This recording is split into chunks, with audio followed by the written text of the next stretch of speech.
आज के क्लास में हम लोग शुरू करने जा रहे हैं अपने क्लास 7 के ज्योग्राफी में अपना एक और नया चैप्टर नंबर 6। चैप्टर का नाम है natural vegetation and wild life.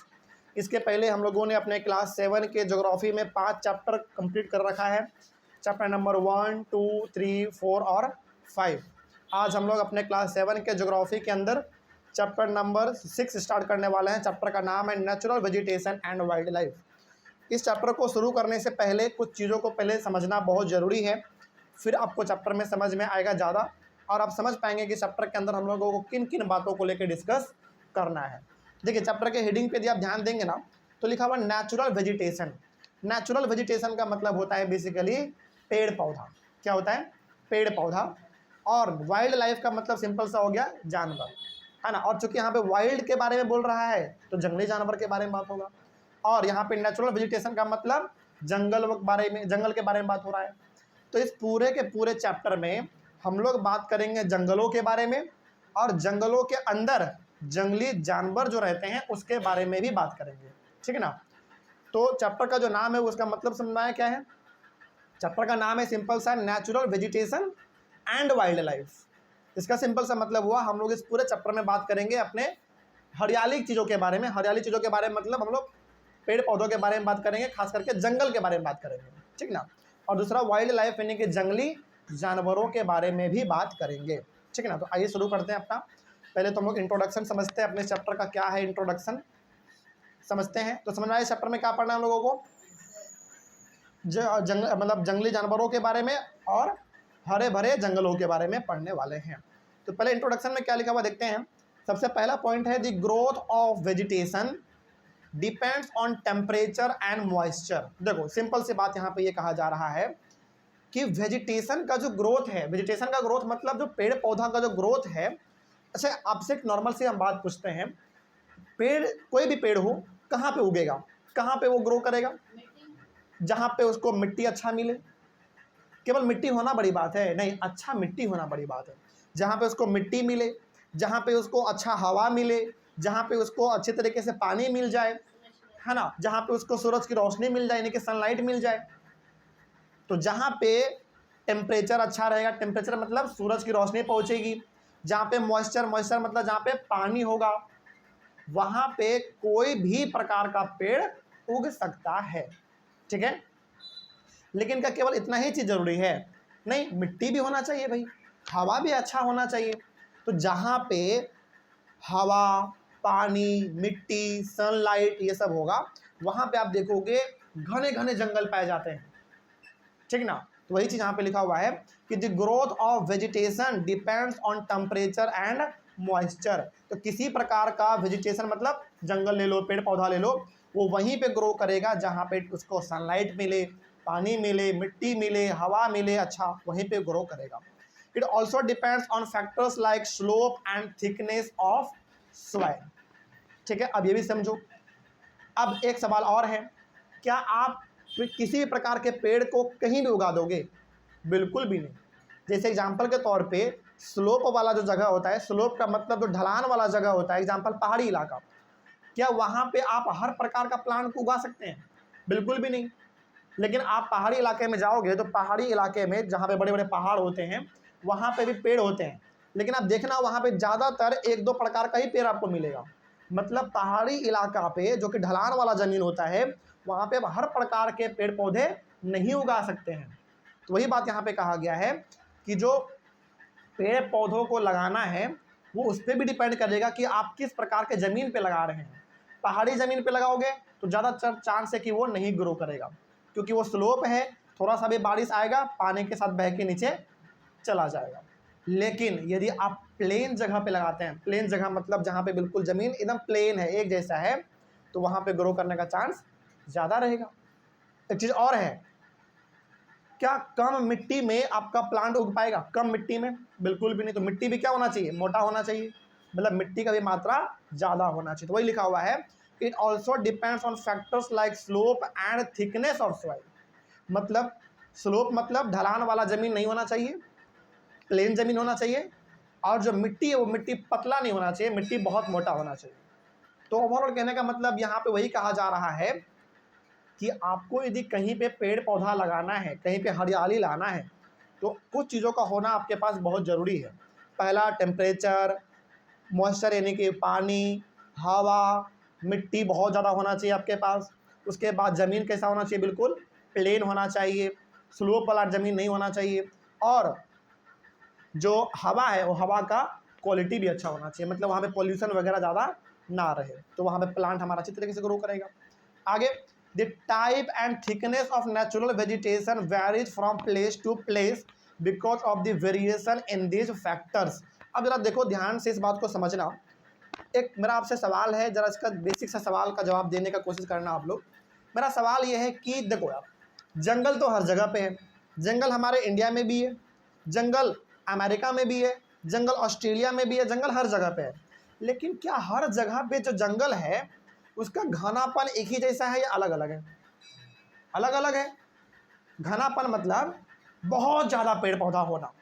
जैसे आप एग्जाम्पल के तौर पे समझो, जम्मू मतलब इंडिया का जंगल, ऑस्ट्रेलिया का जंगल, अमेरिका का जंगल, सभी के जंगल में फ़र्क है। क्यों फ़र्क है? क्योंकि हर जगह का मिट्टी क्या है, अलग है, हर जगह पे पानी अलग है, हर जगह पे वहाँ का जो सनलाइट है वो अलग है, क्योंकि कहीं पे रोशनी कम पहुँचता है तो कहीं पे ज़्यादा पहुँचता है। तो वही बात यहाँ पे लिखा हुआ है, the type and thickness of natural vegetation, मतलब कहाँ पे जंगल कैसा होगा कैसा नहीं होगा वो डिपेंड करता है वहाँ के मिट्टी पे, हवा पे, पानी पे, सनलाइट पे। तो वैसे बात है, हर जगह का मिट्टी अलग है, हर जगह का पानी अलग है, हर जगह पे टेम्परेचर भी अलग अलग पहुँचता है, तो हर जगह का जंगल भी क्या होगा, यानी कि नेचुरल वेजिटेशन भी क्या होगा, अलग होगा। ठीक ना। उसी प्रकार से the changes in the type of natural vegetation occur mainly because of the changes of climatic condition। कहने का सिंपल सा मतलब है कि हर जगह पे आपको नेचुरल वेजिटेशन यानी कि हर जगह का जंगल वगैरह आपको अलग दिखता है। अलग इसलिए दिखता है कि वहाँ पे इसलिए दिखता है क्योंकि वहाँ का क्लाइमेट अलग है। क्लाइमेट मतलब सिंपल सा वहाँ का माहौल अलग है। बेसिकली आप इसको ऐसे समझो, ऑस्ट्रेलिया का जंगल और इंडिया का जंगल दोनों को आप सेम नहीं बोल सकते हैं, दोनों का कंपेयर भी नहीं कर सकते हैं। क्यों नहीं कर सकते हैं? क्योंकि ऑस्ट्रेलिया का क्लाइमेट अलग है, इंडिया का क्लाइमेट अलग है, वहाँ का मिट्टी, वहाँ का पानी, वहाँ का सनलाइट सब अलग है, और यहाँ का भी सब चीज़ अलग है। इसीलिए यहाँ का जंगल और वहाँ का जंगल दोनों में बहुत फ़र्क देखने को मिलेगा। तो यदि आपसे कोई बेसिक सा सवाल पूछ ले चलते फिरते भी कि बताओ किसी भी जगह का जो जंगल है वो किसी दूसरे जगह से अलग क्यों होता है तो जंगल ही सेम होना चाहिए, तो अलग क्यों है? तो सिंपल सा बताना है, इसलिए सभी जगह का जंगल अलग होता है। और आप देखना हर जगह के जंगल में ना, मतलब अलग अलग जगह के जंगल में प्लांट का जो हाइट है वो भी अलग अलग होगा। समझना नहीं ये बात? जैसे आप ऑस्ट्रेलिया का जंगल का पेड़ देखना और इंडिया के जंगल का पेड़ देखना, दोनों में आपको फ़र्क पता चलेगा कि किसी जंगल का पेड़ बहुत लंबे लंबे हैं तो किसी का छोटा है, कहीं पे पेड़ बहुत घना घना है जब आपस में चिपका हुआ है, कहीं पे पेड़ बहुत खाली खाली है। इस प्रकार का जंगल देखने को मिलता है। यदि पूछ दे कोई कि बताओ ऐसा क्यों है, हर जगह का जंगल अलग अलग क्यों दिखता है आपको, यानी कि हर जगह का नेचुरल वेजिटेशन अलग अलग क्यों दिखता है? क्योंकि वहाँ का माहौल अलग है।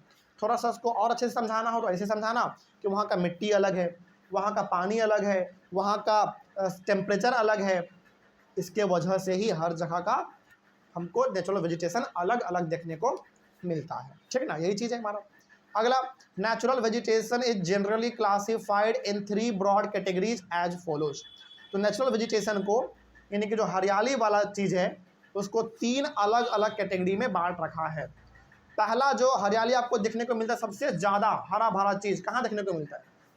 फॉरेस्ट में, जंगल में, है ना। मतलब हरियाली तो हमारे आसपास भी है, जैसे हमारा एक कोचिंग है, कोचिंग के बाहर आप देखोगे तो पेड़ पौधा वहाँ भी लगा हुआ है, तो हरियाली तो वो भी है।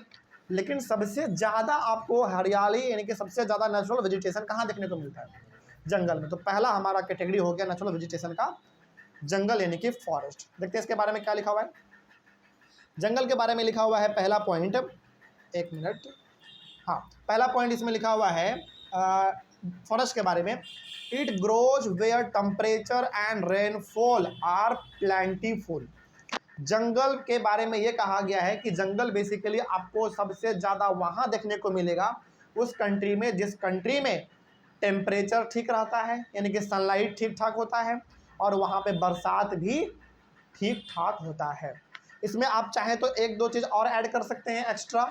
क्या ऐड कर सकते हैं कि जहाँ पे टेम्परेचर अच्छा होगा, जहाँ पे रेनफॉल अच्छा होगा, इसमें आप एक चीज़ और ऐड कर सकते हैं, जहाँ पे वाटर का क्वालिटी अच्छा होगा, जहाँ पे मिट्टी का क्वालिटी अच्छा होगा, जहाँ पे एयर का क्वालिटी अच्छा होगा, वहीं पे आपको ज़्यादा बड़े लेवल पे जंगल देखने को मिलेगा। तो आप ये 2-3 पॉइंट इसमें और भी ऐड कर सकते हैं, ठीक ना।